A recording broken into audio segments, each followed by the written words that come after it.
cool. That's the first instrument I ever started playing. Can you play like Creedence Clearwater Revival? Yep. Yeah. Oh, black water, oh, rolling. Yay. I didn't expect you to pull that out of your ass. Well done, sir. What about ABBA? Hell no. No ABBA? No ABBA. So Don't even know any old. CCR is okay, but... I mean, I can't fake the funk. You know, a lot of black people know about that Southern rock. You know, the Eagles, Hotel California. That's all I take. I want to hear a funk version. Oh, they got reggae, Hotel California. I don't know. Oh, okay, wait a second. Are you recording On the that? dark desert highway. That's the Southern rock version. The reggae version, I I guess. like is like, you, and then this conversation happened. You don't like me because I like Southern rock? No. I totally want to bring some ABBA to you and your badass voodoo punk self. I think Bring some ABBA. I want to bring it. I want to bring those blonde Scandinavian bitches. I don't know about no ABBA. But you had me with the Creedence Clearwater. I didn't. That's the joint. I did not expect you to. You got to check out the Reggae Hotel California. I know you're probably not into that Southern rock. No, Southern rock is fine. I'm not into Hotel California. Is this thing recording? It is. Are we So supposed to? I'm documenting every single word that you're saying. For the whole world. Apparently. To Okay. see you are exposed. I am exposed. Under my clothes, we all are. Alright. So, are we talking about a thing?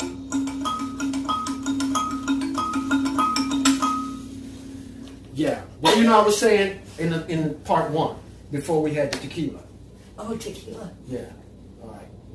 Before the tequila came out. Yeah, not a lot of it. Not enough Your of it. tequila? I don't have my tequila. You don't- My tequila's gone. Yeah, yours could be the once and future tequila. Yeah, it was in the past. But before I had the tequila, Yes, sir. I was saying I may not be able to teach you how to be an engineer, but one thing we have between of us with our 193 years of professional experience, combined professional experience, is we are able to share how to be entrepreneurs, how to be artist entrepreneurs, how to be cultural entrepreneurs, how to start businesses, how to live your dreams irregardless of what people claim is supposed to be practical. How to Practical's never made me how to happy. build family businesses, things like that, right? Yeah, me, I've always been one that's like not afraid of going on the uncharted road. But between the two of us, we could share a lot with people about what it's like to be an artist, cultural activist, entrepreneur. You know, I've never made a business model. You never made I've it? never made a business model. I did, but I've late, never made a- late in my career. No business model. Never made a budget. Yeah, I don't. I'm not always sure how. I feel it's like with my book. I never tried to get published. It was an accident. Okay. I had a friend. I don't even want to get into that, but other people come to me and they say, "So how'd you get published?" And I'm like, "The way I did it isn't gonna work. It was this weird ass around elbow way to do it." The way I've become, the way I've been an artist, making a living doing it, it's this weird. It's like you have to give somebody the flavor of what it is that we do, but the direct route, the direct path, I don't believe works. It's kind of like a feeling. I was talking in the other segment that got interrupted by the guy across the street mowing the lawn. Hang on, I lost my train of thought. Wrote the book.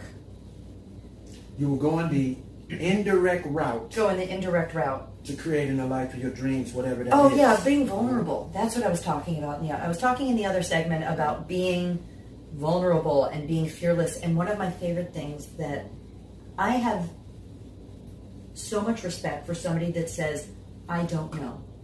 It takes some balls to be able to say, "I don't know." And now there's a difference between somebody going, "I don't know," and then they're done. But I don't know when it is coupled with active curiosity changes the world, because that's when you go, all right, I don't know, who can I ask? Hey, I don't know, do you know? And they say, I don't know, and you say, but who does? That's how I've done so many of the things that I've done. From point A to point Which B. is why I can't say, hey, and if you go to this publisher and you ask these questions and you write your manuscript in this font, you convert it to a screenplay like this, to me, that's never worked. I mean, maybe it works for some people, but to do it organically and spiritually and honestly, and keep on just kind of following that effervescence and that joy. My book I mentioned before, it's called Light Surfing, Living Life in the Front of My Mouth. And light surfing is you're following the light, you're following the joy, you're going, man, you just seem like a dick. And even though you've got all of these crazy possibilities, you know what? Every time I'm with you, my soul is dying a little bit. So you know what, you go ahead and you do you. I'm going to go over here because you mentioned there's this other person, and I'm going to shoot them an email and just ask, you know? So it's not a clear path, but the energy underneath it, I think, is the same for everyone. I got you. Yeah, I think that's good. You know what I think is really good, though, is how you learn to balance that tequila on your knee without spilling it. Because I haven't had enough tequila. Oh, is that what it is? Yes. I thought it was amazing. Well, thank you. Okay. It's all those belly dancing classes that I never had. So in the belly dancing class, they taught you how to balance tequila. The belly dancing classes that I never had. I got a lot of friends. You never had. I've never had. Actually, so you didn't have the belly dancing class, but you still know how to balance what you had is a tequila. Tequila balancing class. Organic. Not planned. No, that was an orgasmic tequila belly that I never had. See, here's the problem. Tequila I'm talking to the class. nice people there. I'm not talking to you. Mm-hmm. Marcus is like, yeah, you know, we kind of like got off subject, and you know, I want to touch on these points, and this is important, and I really want to share this. Until I saw you balance the tequila. And then Mr. Thing here is off and running, and notice that was not me. Okay. So I'm right there with you. Now, you know, I got into writing business plans with my great business partner and wife, Fatu. You got an amazing woman, by the way. I really like her. I know she doesn't go out much. Total aside again. She doesn't go out much, but man, what an awesome vibe. And I would love to see more of her. Well, you know, she was an arts administrator when we met. So we just joined forces. But neither of us knew about business planning. And, you know, I started my business in 1987. And I didn't know anything about writing a business plan. So, because of getting tired of feast or famine, in the late 90s, we wrote our first business plan. Okay? And that's when I fell in love with business planning, because I began to realize, this is not just about writing a business plan so you can get a loan from a bank. This is about putting your vision down and pathway for your life. This is a spiritual. This is not just business. This is spiritual. Second spiritual gets in, and Marcus is all in. Yeah, right. So we started. It took us 2 years. And after working all day, we would write the plan at night. It took us 2 years. We finished in '99. We did get loans from lending institutions to expand our business and everything like that. But the most important thing was that plan put me in a position to whereas it's almost like my survival's guaranteed. I don't have to think about anything if necessarily, because we already planned it out. All we have to do is tweak it a little bit. Now, here's what I want to talk to you about too. All right. So ready. So now that was cool in the 90s, okay? But when you do something for a long time, energies and life change. Energies in life change? Energies and life. And life, yes they do. Oh boy, do they ever. When you have a glass of tequila and an N become the same thing sometimes. But anyway, yeah, that too. Okay. If you keep talking like this, there's another one over here. I just got to bounce tequila on my You're gonna bounce, okay. So you wanted to bring up. This video is gonna go to a whole nother place. All right, so anyway. So, okay, we wrote the business plan, but later on... Things change. Life changes. For me personally, later on, that plan was cool, but some of the things in there were flat in my life. Superfluous. Yeah. Because the emotional passion wasn't there anymore. Yeah, you're right. Which was cool because the creator was setting me up to move into the next phase. So, the plans that we're writing now are similar to the plan that was written back in the 90s, but channeling it through different energy. But I think that... creative people should never shy away from business planning, like, because it's almost seen like as if it's a droll, boring, linear type of thing. And I found out it doesn't have to be that way. It's not. It's actually a passion igniter. It can help you enormously. It focuses you. Focus to you. write it out. And it's like when they used to have sailing ships on the ocean, and they would always have these different navigational tools. I don't remember the name of them right now. It's like those navigational tools to get you across the ocean. Astrolabe. Is that an actual navigational tool? I know it's an actual thing. Okay, but does it have anything to do with navigation? Yes. Because you said so? Yes. Sounds like astrolabia. Sounds like... Also for navigation. Okay, that's for navigation. A different type of navigation.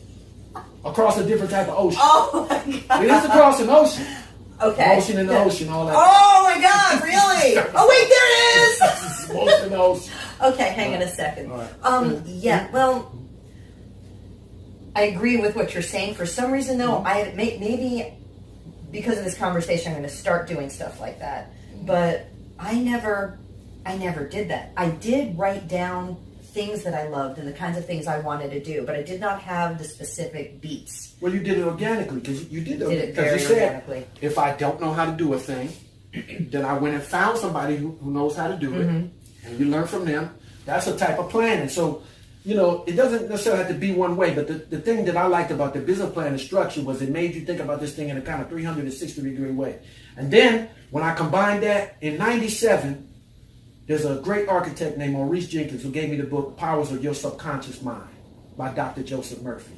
Wow, you got that like right off the top. That changed my life in '97. So when I combined the knowledge of business planning, which I got around the same time as I got Powers of Your Subconscious Mind, and I kind of put the two together, which is mind science, law of attraction, business planning. It helped me enormously. So, one other thing I'm going to jump to. They got this stereotype that creative people are flaky, creative people are woozy in the head, and that's a lot of rubbish. Okay? It can be, but I know a lot they of... got flaky creative people. They got flaky people that's not in so-called creative industries. Oh, wait, we're not talking politics, right? Because we wouldn't do that. No, because, we still got a mad the garbage man took our trash can. I thought that was flaky. You said, wait, what? The garbage man took my trash can. Oh, they took it. They took it. Maybe it was time to retire. That's where garbage cans get retired. It could be that. You think they just threw the whole using the law of thing in? attraction, that would be a better way to look at it. So I'm not playing the blame game and blaming the garbage man for taking our beloved trash can. Hang on a second. Wait. I'm just saying that maybe there was a flaky garbage man. Hang on a and when second. the garbage man is flaky, nobody ever says garbage men are flaky. Well, now you've documented it for the ages. I want to quickly go back to something else you were saying about artists being flaky and business plans and all of that. Talent, there's so many talented people. I know so many talented people. But they think that if they don't put something, that it's enough for them to be drawing fervently on their sketchbooks in their apartment, in their closet, whatever. And that maybe one day somebody's going to come along and they're going to rescue them. They're going to get a gallery. They're going to get an agent. It's a lie. It's a lie. That is the creative person's version of winning the lottery, and good luck with that.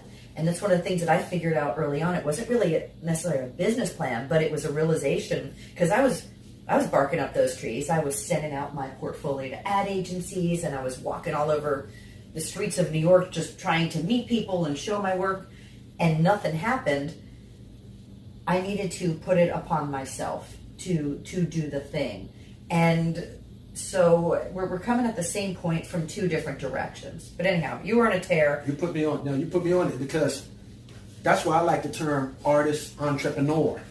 Okay, because people have asked me over the years, how can I be an artist? And I say, well, the simple answer is artists are producers. So if you want to be a professional artist who makes their living from the sales of their art, okay, that's not the only way to be a professional artist, but that's one way. To make a living from the sales of your art, then the simple answer is you need to have set up an entity where your art is being put in front of the public and being sold, delivered to their hands 7 days a week. Yeah, you're right. Simple. And a lot of artists disdain selling or whatever like that. I don't want money to come into it. Or that, or Studies they're scared of selling, dealing with the public, you know, dealing with people. I mean, I didn't say you have to sell a work, but if you don't sell it, you have to have somebody working with you who's going to push it. I want to put a pin in this a minute because it's Mm-hmm. going to take us too off tangent. But there's something that I want to talk to you about, which is I know a lot of artists, and I know you do too, where they're just churning out the stuff they think people are going to buy, and people are buying it. And sometimes they're churning out stuff that's been licensed. Like they'll do here's a Batman, here's a Teenage Mutant Ninja Turtle, here's a Mickey Mouse, and they're churning out this crap, and the public eats it up, and it's unethical and it's illegal. But hey, they're still making a living as an artist. That's a whole other conversation, but it's one that's fresh in my head right now. So I want to talk about that at some point because I would love to know your thoughts. Well, you know, that anything close to that paradigm is not going to work for me. No, it doesn't work for me either. That's why, right? That's why I use the term cultural activist, which I got from my Babalosha, my trainer in E5. It's like, you know, because at first I thought... Slow down. You explained Babalosha? My trainer. Yes. You didn't do... Traditional African culture. Ifa voodoo. Orisha voodoo. The spiritual and cultural aspects of African culture. So my trainer, his name is Baba Shangodina Ifatunji. I thought it was a woman. I have women that train me too, but that's my main trainer, right? Okay. So, and one time he told me, this was a long time ago, this was in the 90s, and he was like, you know, I was wrestling with, well, who am I as an activist? Am I a political activist or a cultural activist? It's all the same. Well, let me tell you, my experience, I never really felt right about the political activist. And so one day, I don't know, we were in a session, he was doing a reading for me or something, and he said, you're not a political activist. He said, you're a cultural activist.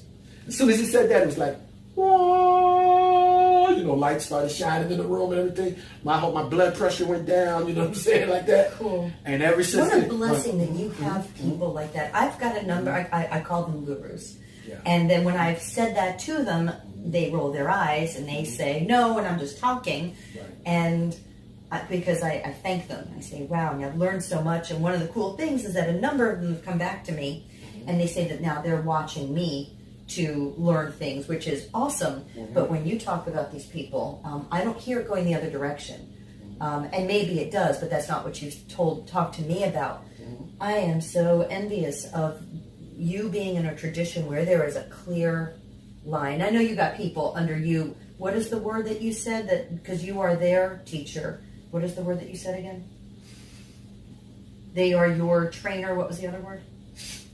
Well, I said my Babalosha. Babalosha. Yeah. Yes. Right. And are you other people's? Not entirely yet. Oh. But I am, you could call me more of their trainer. Okay. So let's get into technical conversations because you have to initiate a person to Orisha before you can be their Babalosha or their Iyalosha. You know what? You're right. This is going to take us into a technical. It's going to a whole nother thing. Another video. Right. Oh my gosh. I don't know if I'm going to hit. I will be, you know what? If we were to do another video, that would be cool because I would ask you all sorts of questions that I don't know, that people out there don't know. That would be kind of cool. Sound like a winner. Yeah. Sound like Anyhow, a winner. we were...